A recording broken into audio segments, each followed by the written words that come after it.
현대자동차의 노사관계 문제점과 그 해법을 제시해 주시기 바랍니다. 현대자동차의 노사관계의 문제는 저는 가장 큰 쟁점은 상호 신뢰의 문제라고 생각합니다.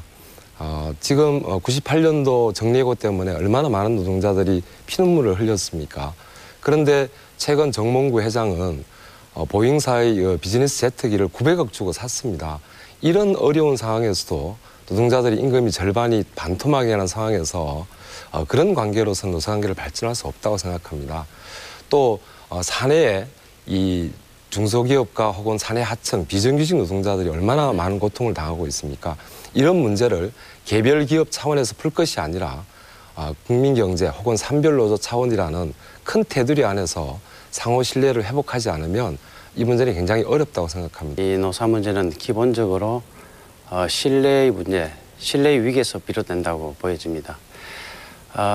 제 개인적 경험을 하나 말씀드리고 싶습니다. 예보 사장 시절에 노사 창립 이래 제가 제 사랑과 신뢰의 상징으로서 장미꽃 한 송이를 선물하고 어려운 비정규직 노동자를 그 생활고 얘기를 듣고 서로 부둥켜 안고 등을 두드리면서 눈물을 흘린 일이 있습니다. 현대자동차 노사관계에 대해서는 몇 가지 어렵게 만드는 원인이 있습니다.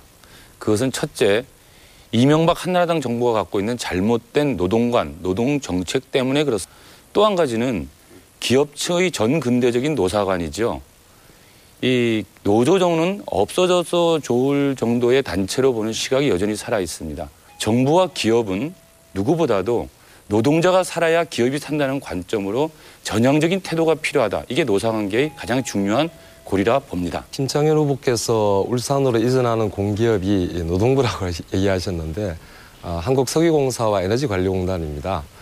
그리고 이들의 이전이 사실은 여러 가지 이해관계 때문에 복잡해지고 있습니다만은 가장 큰 것은 한나라당과 이명박 정부가 대수도론을 펼치면서 지방 경제를 죽이는, 따라서 지방 공기업 이전을 지금 늦추거나 혹은 또 무산시키려는 움직임이 있습니다. 주도권을 가진 후보는 주어진 6분 동안 주도권을 갖고 다른 후보 2명 이상과 상호 토론을 해주시면 되는데요. 조승수 후보에게 질문하겠습니다.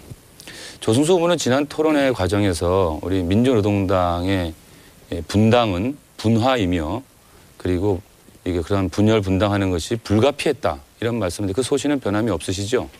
예, 민주노동당이 저도 오히려 김창현 후보보다도 더 먼저 당을 만들고 또 당을 꾸려온 사람으로서 정말 가슴 아픈 일이긴 합니다만은 예, 알겠고요. 그러나 진보가 변화하지 않으면 제가 안 된다는 계속 질문하겠습니다. 것이죠. 예, 계속 소신이 분화해야 된다고 하시니까. 근데 당시에 분당됐을 때 가장 좋아했던 사람들은 사실 한나라당을 비롯한 수구 세력들이었고 조선일보가 가장 좋아했습니다. 우리 조승우 후보도 조선일보 인터뷰를 통해서 일면에 크게 나오기도 했지만 당시 조선일보에서 얼마나 여러 면을 할애하면서 이 민주노동당의 분당에 대해서 좋아했습니까? 사실 요즘에 조승수 후보 다니면서 선거운동 다니면서 민주노동당 분당한 것, 분열한 것 잘했다는 칭찬 받은 적 있습니까? 오늘도 제가 질문 많이 받는 거 보니까 인기는 여전한 것 같습니다. 아니 고된 거 해보세요. 칭찬 받은 적 있으세요? 네. 그것은 칭찬의 비난의 문제가 아니고 소신의 문제입니다. 제가 말씀드릴게요. 소신이라고 하시는데 예. 당시에 노동자들과 민주노동당을 지지하는 사람들은 아무도 박수치지 않았습니다. 즉 분열이나 분당은 역사적 과오라는 것이죠. 특히나 진보정당의 분화라고 하는 것은 누구나 다 분화라는 말씀으로 떠나갔지만 종국이는 어떻게 됐습니까? 한나라당의 이재호 씨나 또는 김문수 씨 다 진보정당에 있다가 떠나가서 결국 한나라당으로 가지 않았습니까? 제가 볼 때는 노동자를 떠나서 분화해서 간다는, 그리고 자기 몸담고 있던 곳을 마구 비난해서 떠나가서 결국 정당에 갈 곳은 그런 권력과 자본의 품에 안기는 것밖에 더 있지 않겠느냐 생각합니다. 그래서 제가 드린 얘기는 앞으로 우리가 후보 단일화라는 얘기를 하면 할수록 정말 진보정당 하나로 가야 된다. 좀 단결하자는 말씀을 드리고 싶은데 그 제 말씀에 동의 안 하십니까?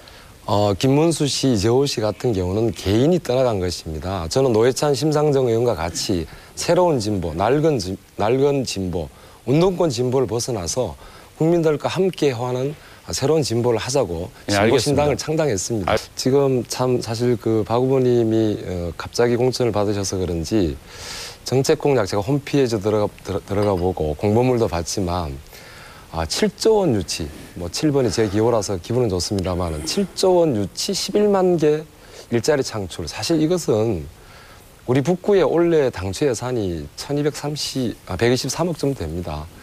그러면 도대체 우리 북구 예산의 수십 년치를 유치하시겠다는 공약은 대단히 좀 황당하게 들고요. 특히 태권도 산업단지 관련해서 연간 7천억. 이게 어떻게 저는 가능한지 이해가 되지 않습니다. 그 부분은 조금 전에 답변이 계셨기 때문에 그렇고요. 또 하나는 지금 우리나라 중소기업 문제 굉장히 어렵지 않습니까? 사실 대기업은 고용의 담당하는 부분이 얼마 되지 않습니다. 오히려 고용 같은 경우는 85%, 국민 총생산은 약 45%가 중소기업이 담당을 하고 있습니다. 중소기업 문제를 해결하기 위한 지금 문제는 무엇이고 해결책은 어떤 것이라고 생각하십니까? 예, 우리나라 중소기업이 기본적으로 가지고 있는 이제 구조적인 문제를 가지고 이제 말씀하시는 것 같습니다. 이 문제는 저도 서민의 출신이고 밑바닥을 살아온 경험이 있기 때문에 중소기업이 겪고 있는 그런 어려움, 거기서 수고하시는 분들, 구체적으로 하는 분들의 어려움을 제가 잘 알고 있습니다. 그래서 중소기업에 여러 가지 그 지원 시책들이 정부에서 쏟아놓고 있습니다. 뭐 시청자분들께서 잘 아실 텐데. 예, 알겠습니다. 그런데 그럼 뭐 예. 한나라당의 정책을 지금 말씀하시려고 하는 것 같은데 사실 중소기업의 어려움은 크게 3대 난으로 꼽힙니다. 자금난, 기술난, 인력난 이렇게 꼽고 있으면서 사실은 이 문제보다 더 심각한 것은 중소기업 원하층 간의 대기업과 중소기업 원하층 간의 불공정 거래입니다. 이른바 납품단가 후려치기, 어음결제 등 심각한 문제들이 있는데 사실 지금 이명박 정부나 한나라당은 이 문제에 관해서 전혀 대안이 없습니다. 비즈니스 프렌들리는 사실은 대기업 비즈니스 프렌들리하고 똑같은 개념으로 있어서 저는 대단히 우려가 되고요. 한 가지 더 묻겠습니다. 지금 한나라당에서 양도소득세 중과 폐지를 추진하고 있는데 여기에 동의하십니까? 예, 한시적으로 지금 양도세를 완화한다. 왜냐하면 이것은 부동산 투기 공정이 동의하시냐고 재발되는 제가 문제하고 물었습니다. 예. 그렇기 때문에 예. 한시적으로 하는 것에 대해서는 동의합니다. 저는 참 이해가 할 수 없는데요. 도대체 우리 서민들은 집 한 채 겨우 가질까 말까 하는데 3주택 이상자에 대해서 양도세를 면제해주고 감세를 해주겠다는 것은 도대체 우리 서민들을 죽이겠다는 정책과 똑같습니다. 가는 곳곳마다 후보 단일화 안 하느냐, 진보진영 단일화 안 하는 얘기를 들었습니다. 참 성화였습니다. 이 후보 간의 차이를 드러내기도 힘들었고요. 저는 왜 이렇게 많은 분들이 후보 단일화를 요구할까 생각해 봤습니다. 그것은 반드시 한나라당을 꺾어라라고 하는 전 국민적 요구와 바람이 있다는 걸 알았고요. 또 한 가지는 가뜩이나 없는 살림에 너희들 왜 둘로 쪼개져서 두 개의 정당에서 진보 정당에서 두 명의 후보가 나와 설치느냐라는 꾸짖음이 있었습니다. 저 김창현 반드시 진보 진영 후보 단일화 성사시켜서 한나라당 심판하고 그리고 진보 진영의 대단결을 이뤄내는데 그 기수가 되겠습니다. 진보 정당 분화돼서는 안 됩니다. 하나로 가야 되고 그 단결해 나가는데 중심에 민주노동당 김창현이 있겠습니다. 꼭 기억해 주십시오. 감사합니다. 이명박 정부 지난 1년 동안 얼마나 힘드셨습니까? 우리 경제도 마이너스고 일자리도 마이너스이고 또 통장도 우리 가게도 마이너스입니다. 이러한 한나라당, 부자경제를 추진한 한나라당을 반드시 심판해야 됩니다. 그리고 후보 단일화 꼭 이러겠습니다. 엊그제 경상일보와 MBC가 조사한 여론조사에서 보면 김창현 후보로 후보 단일화 하면 2% 지는 걸로 나오고 저로 단일화 하면 13% 이기는 걸로 나왔습니다. 본선 경쟁력 있는 후보가 바로 진보 진영의 단일 후보가 되어야 되지 않겠습니까? 2004년 국회의원 당선되었을 때 주민들과 함께 웃었고 또 제가 의원직 상실되었을 때 주민들 함께 울어주었습니다. 북구 주민 여러분들과 함께 동고동록한 저 조정수 반드시 우리 노동자 서민의 행복한 나라를 건설하기 위해서 열심히 하겠습니다. 감사합니다. 미래를 위해